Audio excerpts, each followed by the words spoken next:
해안초소에서 한 병사가 총기를 난사해 동료 2명을 죽이고 수류탄으로 스스로 목숨을 끊은 것으로 알려진 사건이 있습니다.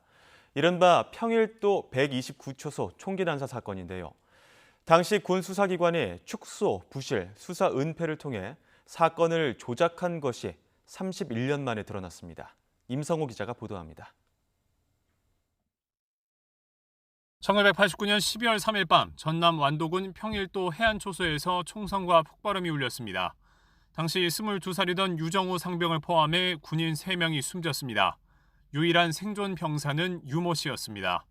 유 씨는 유정우 상병이 분대장의 부대 운영에 항의하다가 총기를 난사해 동료들을 살해하고서 수류탄을 터뜨려 스스로 목숨을 끊었다고 진술했습니다. 하지만 숨진 유 상병의 시신에 총상이 있었던 점, 총기 난사 과정에서 유 씨만 무사했던 점 등 때문에 사건이 조작됐다는 의혹이 이어졌습니다. 유가족의 진정을 받은 군 사망사고 진상규명위원회가 재조사한 결과 군의 사건 조작은 사실로 드러났습니다.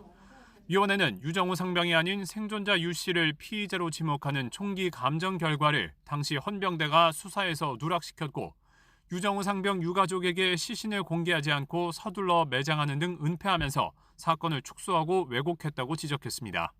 부대 내 가혹행위가 있었고 또 이 부대의 단기 사병들을 지휘관들이 사적으로 동원한 언론 보도에 나는 것을 막기 위해서 서둘러서 사건을 종결했던 거 아닌가 하는 의심을 갖고 있는 사건입니다. 위원회는 이처럼 유가족들이 진상규명을 요청한 군 사망 사건이 위원회 출범 이후 지난 2년간 1,600여 건이고 이 가운데 450건에 대한 조사가 끝났다고 밝혔습니다.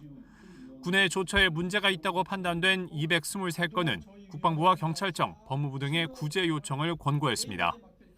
위원회는 나머지 사건들도 조사를 진행하고 있지만 내년 9월까지가 특별법상 활동 기한이라면서 국회가 법 개정을 통해 조사 활동을 충분히 보장해야 한다고 촉구했습니다.